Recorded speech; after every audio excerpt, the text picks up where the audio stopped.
All right, Sean Bormet, first 5 questions of the new year. It's the first day of school today, and we've got our Big Ten opener in 2 days. So most of these guys have not, been competing for about a month now. You think they're kind of chomping at the bit to get going? Yeah, guys are excited to compete, especially Big Ten opening duel here at home Friday night against Michigan State. So when you get to kick off the duel season with a in-state rival, it's always fun. We got a great crowd already, at Chrysler for that night. So guys are really excited to compete, and Happy New Year. How's training been for the last month? Training's been really good. We had really, since we came back from Vegas, we had a couple days off, and then between the training days, we had 14 training days in total.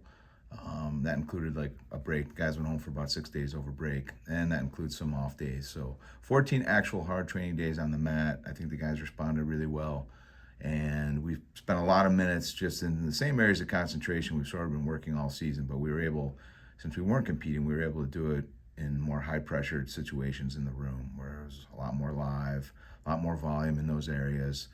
Combative training, because that's really where the gains need to be made is, in the high pressure moments, high pressure wrestling, just being able to stay composed and continue to fight through those positions to either score or stop a score.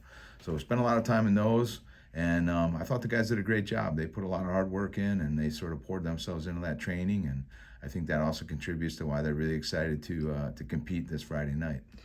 There were a couple competitions: Kent State Open, Midlands.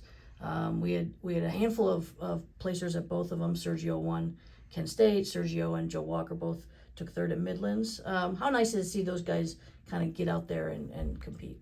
Yes, we had 11 guys compete in each one of those events. Those are, for the guys redshirting and some of the other guys on the roster that haven't been competing in these varsity competitions this year.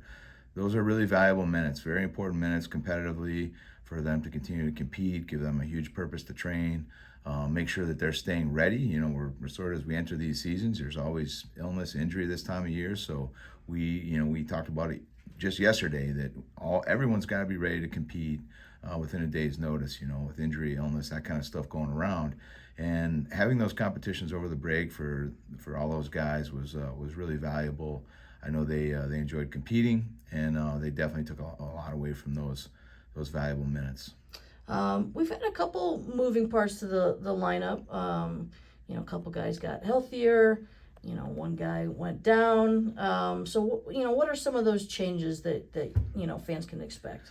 Well, Dylan Ragason's back. Yep. He's been back on the mat training. He competed at the Kent State Open. He's still sort of shaking off some rust from being off a year, but he is back and will be ready to compete as we start this Big Ten dual season. Hayden Walters, we had to sort of give him a little shutdown right after some of our dual meets before Vegas. He had to get a minor surgery on his knee, but he's back training. He'll be back and ready to go for the start of this Big Ten dual season. Unfortunately, in Vegas, we lost Dylan Gilcher towards ACL, so he is scheduled for a surgery real soon. So he will be done for the season. So Justin Gates is currently moving up to 165, and Josh Knudten is down at 165. So those guys both got opportunities to compete over the break, and they will continue to compete for at 165 for that starting spot. So just a few changes, and other than that, guys are healthy and excited to compete. All right, last question. We got another RAF event. Seems like we have them, every month. And this weekend we've got Real Woods.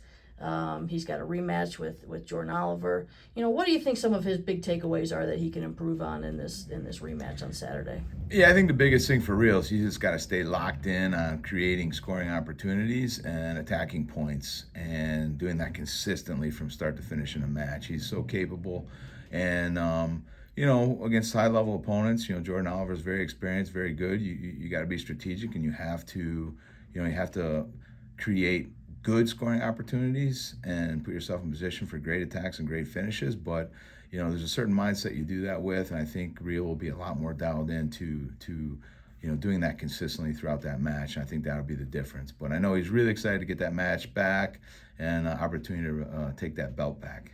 I'm going to throw in one more question. These club guys have been training hard. Yeah. We're in the new year. What's kind of the plan for them, competition wise over the next couple months? Yeah, really just compete as much as they possibly can. The whole group is getting ready to go to Nice, France. They leave on, I think, January 13th.